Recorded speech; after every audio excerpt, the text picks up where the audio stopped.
finding business strategy aligned to business strategy aligned to the strategy of ServiceNow, and some of those challenges that you guys have seen within Space Telescope. Yes, so some of our challenges, our challenge is always licensing models, cost. We're a nonprofit, so we always deal with that. But beyond that, our biggest challenge was getting people to understand that ServiceNow isn't just an IT tool. And as a matter of fact, I really don't even want to consider it as an IT tool. I want to look at it as a business process platform automation. This is part of our digital transformation journey. Using the platform, even, focusing in on the platform as our main digital business strategy, the platform itself. So our biggest challenge has been getting people to look at ServiceNow as not an IT tool. So that's been one of the big challenges that we've had and have been overcoming.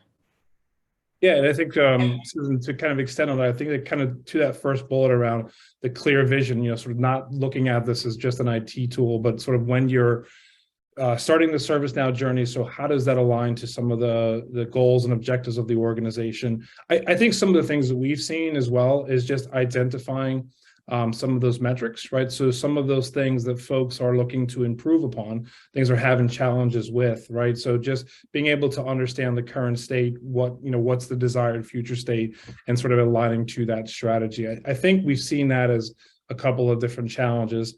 As I kind of sit here, the approaches to success, making sure, from a goals and objectives perspective, how does the organization sort of see that ServiceNow, like you said, Susan, don't necessarily see it as an IT tool only, and identifying some of the metrics that ServiceNow can help with, right? So things like hard and soft costs, the CSAT, things like that.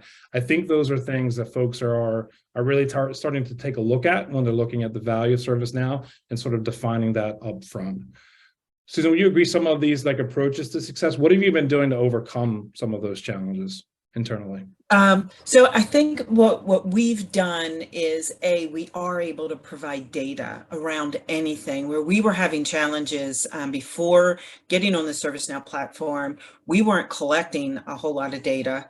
We didn't have a whole lot of data. And now that we've moved some of our business processes onto the platform, like an example would be our facilities management, which most of the time people in facilities or building maintenance don't even look at the tool, and it's a great platform for any services that you're providing.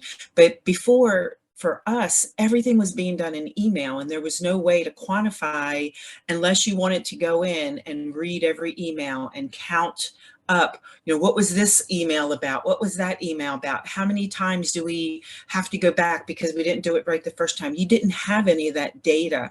So one of the huge things was to focus on the data that we are able now to provide, because now we can base our decisions on quantifiable numbers. We can look at how often are we using a service, or how often are people requesting something. And that's whether it's IT or outside of IT.